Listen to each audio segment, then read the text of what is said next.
Live. Welcome to Lenny Solomon Live from the Four Corners Project Studio here in Beit Shemesh, Israel. Lenny Solomon Live show number 149. And what a show it is. What a show it is, ladies and gentlemen. We have with us the number one inductee in the Shlock Rock Hall of Fame, the first engineer for Shlock Rock. Ladies and gentlemen, I want to welcome Mick Cantarella.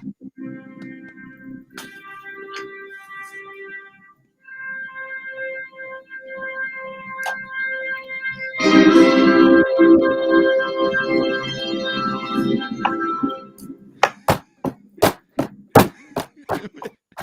my God.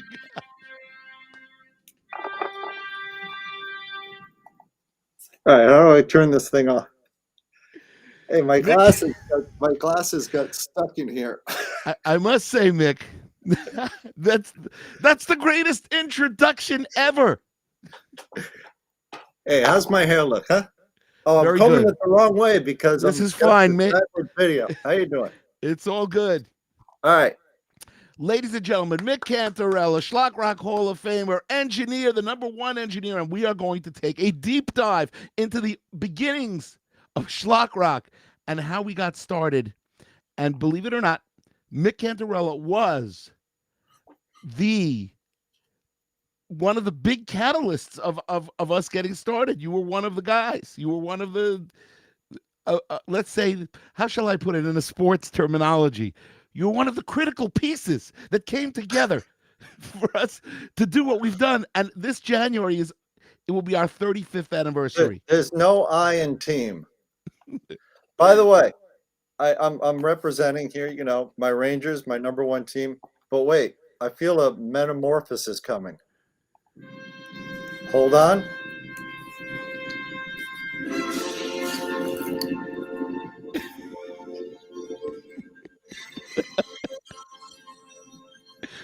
Mick, you're... Yeah! That's unbelievable. All right, enough of that. Well, Mick, that was very good shtick. Team coming into the league next year. It's the very low budget team. The 99-cent team. They're using the rink in Prospect Park. There's an ice skating rink up there that they're renting till they get it together. All right, hi. Yeah. All right. Let's go. So let's get going. First thing is we're going to give a shout out to our associate producer, Judy Hertzfeld from Clifton, New Jersey. Judy is here. And today I am not wearing a hockey jersey, as Mick was wearing it for me. And I am giving tribute to baseball, as the sun has set on another season. And we are now off for 3 months until pitchers and catchers in February. So we are San Francisco Giants today. No particular reason why, just that's the way it is. Okay, Mick, let's go back in time, because I want to see what your memory comes up with, because I have unbelievable memories from that first album. So here it was, ladies and gentlemen. I had put out 2 albums with my band Kesher, which was my Hebrew Hasidic pop band, and I had written all these parodies. And me and my producer, we go into a music studio called 39th Street Music. Right. And we say to them, well, you know, we want to record an album, and they say it's $180 an hour. And we said, but we don't have $180 an hour. They said, well, if you work from midnight to 8 a.m., we'll give you an engineer, assistant engineer, and a slave. I said, what's a slave? And you know what they were paying me? Something like that. Well, I paid $60 an hour. They went down 2/3 from 180 to 60. And you were the engineer. Mick Cantarella was our first engineer, and we recorded Shlock Rock, Learning is Good. Wait, I have props also. Shlock Rock, Learning is Good, done at 39th Street Music, where Shaka Khan did songs. Ashford and Simpson did some songs. Apparently, it was a relatively high-end studio, wasn't it? Oh yeah, no, absolutely. And a lot of rap music was being done there. Jingles, not a lot of rock and roll. It was mostly R&B, And then, of course, the daytime was the jingles, which I avoided like the plague. I like the nighttime action. Right. That's right. And what was And your it was there. impression? I can't go to sleep at normal hours. I can't fall asleep till 4 o'clock in the morning to this day because of working there. I don't believe it. Really? Yeah, I go to bed at 3, 4 in the morning. That is unbelievable. So I actually, it took me 3 months because we recorded from midnight to 8 a.m. and it took me 3 months to recover after that first album. But had you ever wait done? A second. Hey, someone's going to say hello. Hey, this interview is getting a little boring. I had to spip it up a little bit. Hey, my name's Buck50, and all right, let's Buck50. You're too expensive for the 99-cent club. Hey, all right, let's get to the questions. Come on, bring it All up. right, Mick. So I want to ask you first question. What was your impression getting a Jewish rock band to record? Had you ever done one before? No. All the bands I've worked with are, regular old bands. No, you're the first religious band of any kind I work with. And then we were a parody band. We were Weird Al Yankovic Goes Jewish. Yeah, that's right. Yeah, no, you guys were really fun. And you were really fun to work with. You were really quick. That was the thing. It's like, you were like, quick. It's good. All right, let's move on. It's good. Yep, let's move on. So I'll tell you, playing was great. I mean, it's, you're just like, all right, it's good. I didn't realize that. We were playing by the hour. We had to go fast, right? So okay, so you get us our band. Now I don't know if you recall one of the sessions. Eric Gale, famous guitar player, came into our session to play. So I think it's one of our claims to fame. On Learning is Good. Eric Gale was the studio guitarist for one session, who played with the band. Is it called Stuff? I think it was called Stuff. Anyway, you don't remember that. You don't remember that. I don't remember that. Okay, 11 cups of tea. My memory, not so good. Sometimes I have to attach I'll tell you another story, Mick. My glasses to remember that the stove is still on. I'll tell you another story. Oh, wait a second. I got a clothespin on my glasses. I think the stove is still on. I'll be right back. No, I'm kidding. Okay, so are we going to do Catskill jokes all day? That's fine. So I got to tell you, so one session from the midnight to 8 a.m. on that first album, I had 11 cups of tea, not knowing that the caffeine would absolutely make me sick. And I got back to the apartment that I was staying at, and I just threw up. It was what a learning experience that was. Never have 11 cups of tea in a row. Okay, so Shmuel Ramres is piping in. He was the bass player on the session that we did Jump. We did the Shlock Rock parody, The Jump. Bass player. That's right. Shmuel, right. I can't believe that. Hey, oh my God. So I bet you a lot of the band is going to be coming in to say hello to Mick Cantarella. Great to see the old band. Well, he was the bass player on one of the sessions on the first album. All right, Mick. So now after our first album, right? Hey, Janice. One of your fans is in the house. A friend of mine. Awesome. So now after the first album, I wanted to do a second album, and it was going to be an original music album. And you went and you looked for a studio for us because we left 39th Street and you found a place on Allen Street called 99th Street. East Side Sound. It was called East Side Sound. Right. The owner was a guy named Lou Holtzman, I think, right? Oh, look at the memory on you. Yeah, nice guy. Yes. And Old so school guy. We recorded Jewish Pride there. Now, Jewish Pride, just to let you know, one of the classic Shlock Rock songs is called Minion Man. It came out of... That's the big hit. Humongous hit. That's the hit that paid for your house. No, not quite. But that's an old expression, but yes. I know. It would be nice. It would be nice if that were true. But I remember being really proud of the tom-tom sound on that song. Really? Yeah. Do you remember the drummer? You remember the drummer Shmuel Wasserman? Or not so much? Not so much. Okay. So maybe a little bit, not so much. Right. So we had Gershon Varoba who was the keyboard player on the ballads, and he also sang Minion Man. Right. Mark I remember Skyer, who him. of course you know, because you did. Of Mark course. Skyer, you recorded. Oh, look who's Yona Lloyd has popped in. Someone wants to say hello to Yona. Oh, who could this Hey, be? how you doing? You don't know me, but I know you. Everybody Just out there, been a Mick while. thinks this is a kids show. Where the kids at?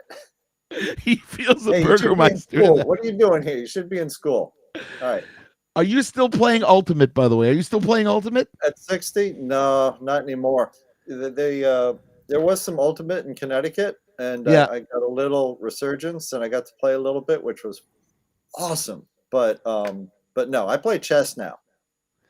Really? Chess is my game. Yep, love chess. Wow. Yeah, but So- no one cares about that. Let's keep the Shlock Rock stuff going. Oh, you just want to keep it going? Well, I just got to tell you what. But Mick, the whole idea of this is to really go back in time. So we're going back in time. Yeah, So no, now if we have anyone covered. does want to play chess, DM me on Facebook, and Now all right, take us back in we've time, covered. Lenny. Let me just say, we've covered Jewish Pride. We've covered Learning is Good. You have done, believe it or not, 10 projects with me. Oh, Lenny, can you do me a favor? Every time you take us back in time, can you do one of those little things on the keyboard? Yeah. There you go. That helps me get back there. Okay. This is now, Mick. You know, every single album, there was always one song that you wanted, as you said to me, that you wanted to go and rob a 7-Eleven. Convenience store. Yeah. Yes. What was the first one? What was The first one was on the Amuna album, and it went like this. Coast, coast, coast, coast. Yes, coast. You what?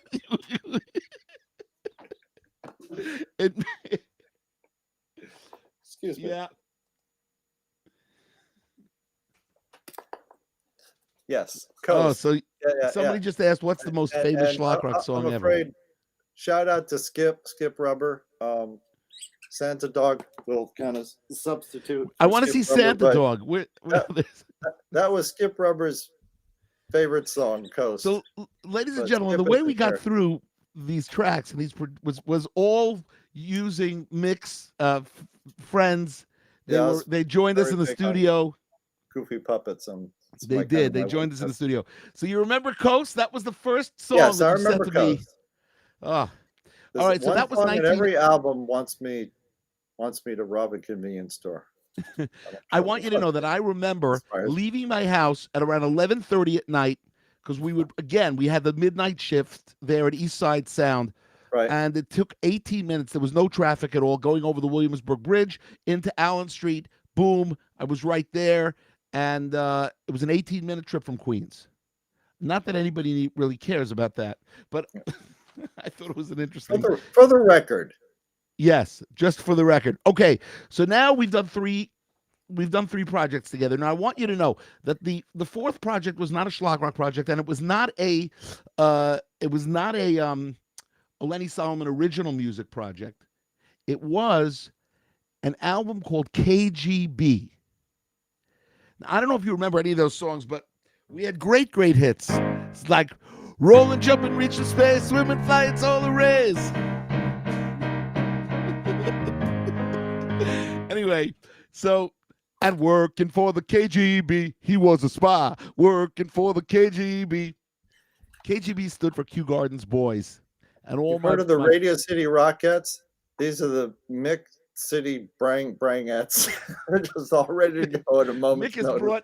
Mick, you've brought all of them, all of your friends. All right, people are commenting. I want to take a moment to introduce Jimmy Clipster. Hey, how you doing? I'm Jimmy Clipster. I'm new to the family. Now I'm very cheap. Oh, you know what? I mentioned family. I brought my family. Hey, how you doing? Hey, Mick, are you doing stand-up on the side? All right, I'm sorry. That's all right. Are you doing stand-up on the side? No. Oh. Yes. Well, no, I just want you to know that just going back to Ultimate for a second, and then we'll get back to our next project. So KGB was an amazing project. All right. And then we moved on But Where was and I KGP will recorded? at Grandpa. Oh, it was recorded. It was the first album we recorded And at Grandpa. which Grandpa? The one on 8 Parkside Court in the Flatbush section of Brooklyn, or the one on Warren Street? No, the one before Warren Street. You worked at that 8 Parkside Court in that basement? Shire Boker, Songs of the Morning. Oh, Songs man. of the Morning was recorded at the studio before Warren Street. That's some low budget action if you recorded there. Yeah, I have only one thing to say to you. the 99s. You really came down. Well, God bless you, Lenny, for coming to that place. That was a dangerous neighborhood, and it was a low budget studio. But how did the album sound in the end? Did it sound all right? It sounded great. It really sounded great. There was I think the 7-Eleven convenience store song was Torah Tziva Lanu Moshe Morasha Kihilat Yaakov. You remember that was all. It was all Hasidim. It was all Hebrew pop. And now, not only are you engineering it, you have no idea what we're singing. You have no idea what the words are. And it didn't matter. Also, back then, you really had to engineer. We speak the universal language of music. But you also, back then, just for everybody watching, to be an engineer meant you had to use a razor blade to edit. You remember? Of course you remember. I saved that razor blade. You did, but yes. You don't edit like that anymore. It still has little particles of that tape from back then on that day.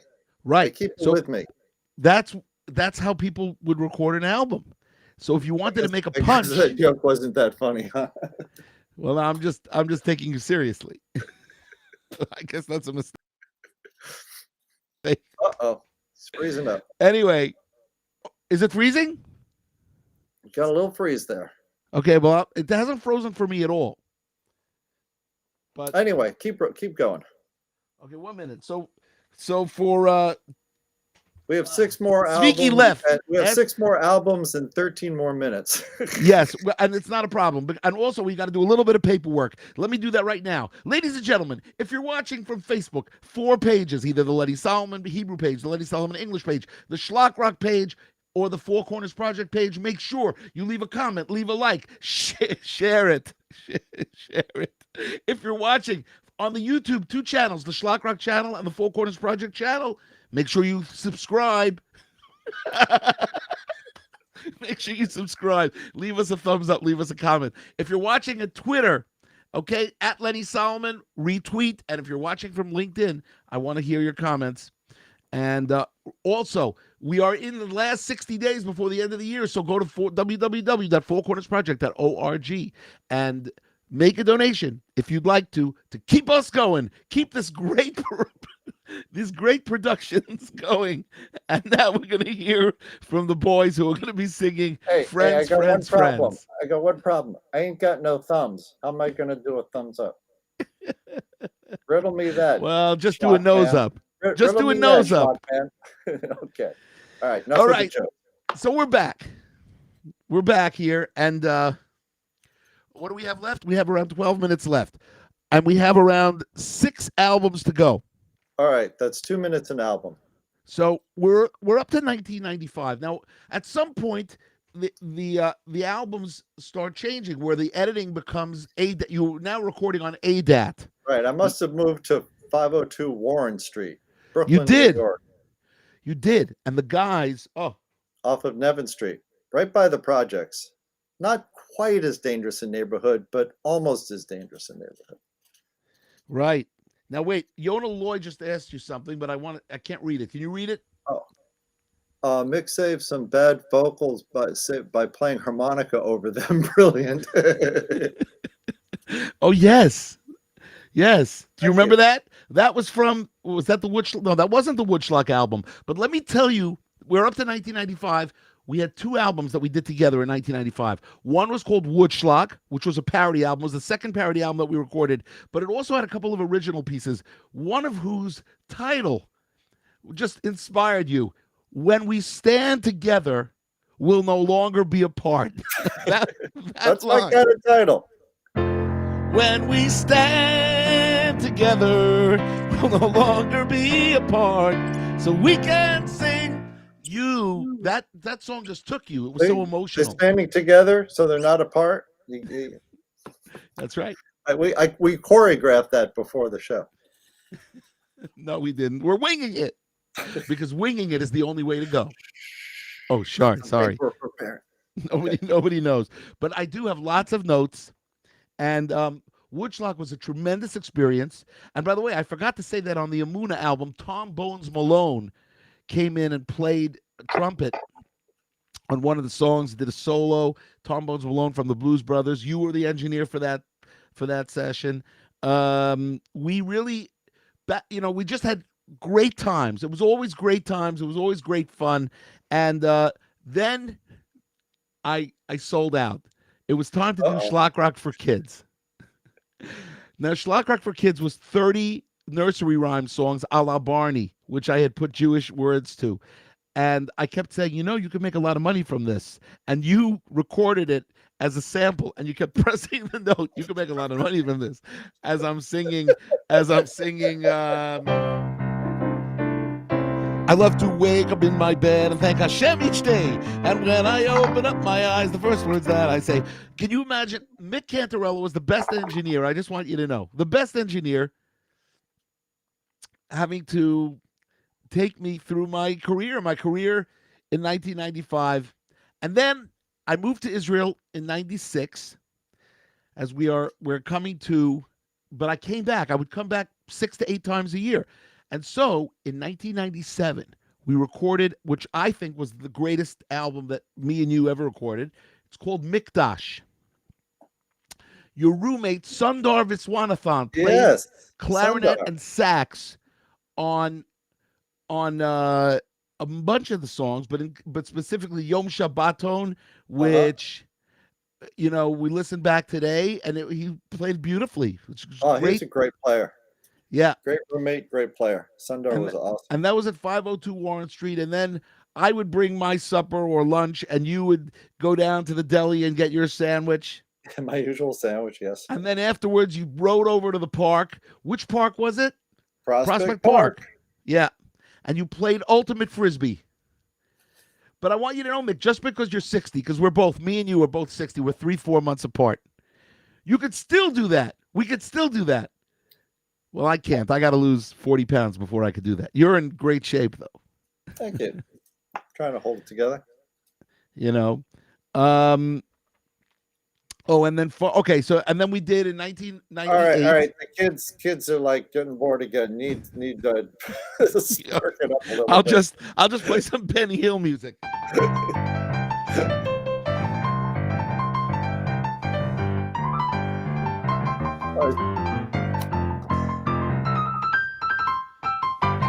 All right. In 1998, we did our second kids album together, and finally, in the year 2005, we did J-Rap City, which was the rap compilation. You remember? In the Rap City for Jews, and blues, you will never sing the blues. In the Rap City for Jews. Welcome to J-Rap City. Eitan G came into the studio and did his rapping. And that basically sealed your fate as to be the number one inductee in the Shlock Rock Hall of Fame. And ladies and gentlemen, if you would go to schlockrock.com, you will see, and you click on the Hall of Fame, which is in the archives section, deep in the archives. Actually, that's not true. You will see Mick Cantarella as the first inductee into the Shlock Rock Hall of Fame. Mick, would you like to make it a speech? The first? You're the number one guy. You're the number one in the Hall of Fame, yeah. Oh, my gracious. Okay. You never knew? Can I make a speech? I think it's time for your speech. I'm so proud to be the first, the number one. How's my hair look? It looks great. Okay, looks good. Thank you. I'm honored to accept this. I'm humbled to accept this award. It's a plastic candle. Now let's take the last 5 minutes because I think we have around 5 minutes to go. Let's take the last 5 minutes and talk about you personally because obviously the music industry changed. What year did you stop engineering, or what year did you close I don't Grandpa? remember when we sold the studio. You never got to record at the last Grandpa Studios, which was on Vestry Street in Manhattan. So I did. That's where I recorded J-Rap City. J-Rap City. Oh, we did that in Vestry Street? Yeah. Oh, fantastic. So you've been in every Grandpa Studios. Yes. That's why you're number one. Lenny, I'd like to bestow onto you our first Grandpa Studios Hall of Fame award. Oh, thank you very much. We'll have to take this moisturizer and Scotch tape for now until we actually get something together.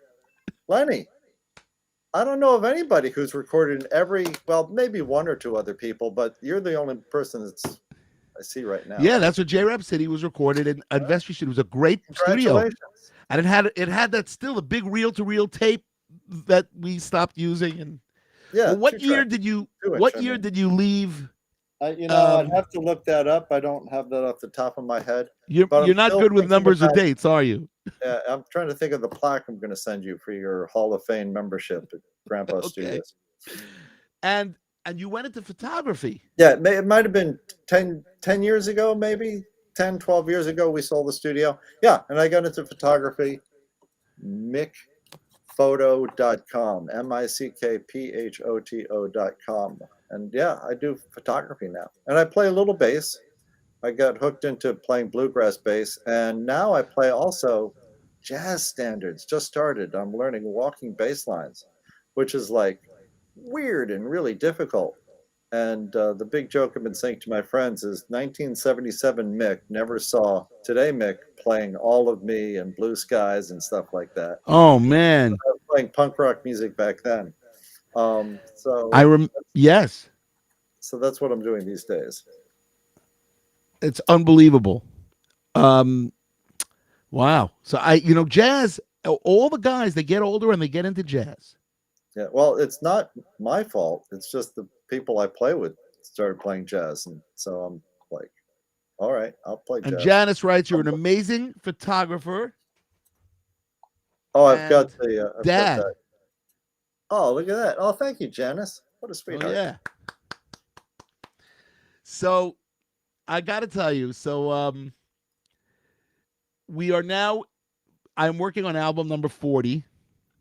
Wow. Which I'm recording in a place called in Dumont, New Jersey by a friend of mine. And then I'm working on album number 42 here in Israel. I like how you're skipping 41 for some reason. You're going right from 41 is next year. 41 is next year. It's the Tom Seaver. You're going right to 42. The Tom Seaver album is next year. My second favorite pitcher next to Doc Gooden. Really? You like Doc Gooden better than Tom Seaver? I love Tom Seaver all my life, but then I went to a game and I saw Dwight Gooden, not Doc Gooden. Yeah. I saw him in one hot summer night game in the middle innings when he was at his best. He was always shaking the first and last inning. Middle innings, he threw 9 pitches, all strikes. Wow! And I was like, "You got me. That's it." And I love Dwight Gooden. Well, they won. 1986 was a great year when the Mets won. I actually ran on the field in '88 when the Mets clinched their division. Back then, they would let us all do whatever we wanted. I ran on the field. a bunch of times with the Mets. It was a different time back then. It really was. It really was, especially when we were flying. I mean, back when you would fly from city to city, there would be no security. There was never any. You took $20, you put it into the Skycab's hand, and he put your 100-pound keyboard on the plane. I ran on the field after the Mets won also, but that was in Prospect Park, and no one else was there, so it was kind of lame. Well, ladies and gentlemen, I think we're coming to the end of our 30-minute extravaganza. Well, no. Yeah, I can't really. The time went quickly, my friend. As time went quickly, my friend. I told you, it always does. But what I want to tell the audience out there is tomorrow night there's a show at 4 p.m. New York time and 11 o'clock here in Israel, or actually 10 p.m. here in Israel. Now, we changed the clocks last week, and you guys haven't done that yet. You changed the clocks to Saturday night? I don't know. You're asking the wrong person. Remember, it's fall back, spring forward. Fall back, spring. That's not exactly exciting. I mean, the guys of your friends have all gone home already. Anyway, I want to thank you, Mick. It's been great. We'll have you on again. And, I must say that it was an honor to work with you. You were one of my favorite engineers. I mean, I only had 2 or 3, but you were definitely one of my favorites. What's happening, Mick? Where are you going? You never did that during a session, by the way. Amazon.com didn't exist back then, so. It's who is that, by the way? What's his name? This is Buck 25, who was actually related to Buck 50. Buck 50. Buck 50 was definitely first. Hey, this is my show. This is my I'll let you guys fight it out. Yeah, I'm the big star here, not this big guy, the big galoot. I'm the star. You get it? Me. Yeah. Buck 50. I was the first one. Hey, Lenny, good to see you. It's great to see you, and keep schlocking, Mick. Keep schlocking. Oh yeah. Can you play? And everybody out there, we'll see you tomorrow night. Hey, what? Can you play us out? Play us out. Yeah. Should I do the Mets theme song? Whatever you like. Meet the Mets. Meet the Mets. There you go. In and greet the Mets. Bring your kids, bring your wives. Guaranteed to have the time of your life because the Mets are... Okay, enough of that. It's been great. Thank you very much for joining us, Mick. And everybody, regular show tomorrow night. Lenny Solomon Live. Keep on schlocking. Have a great night, and we'll see you tomorrow.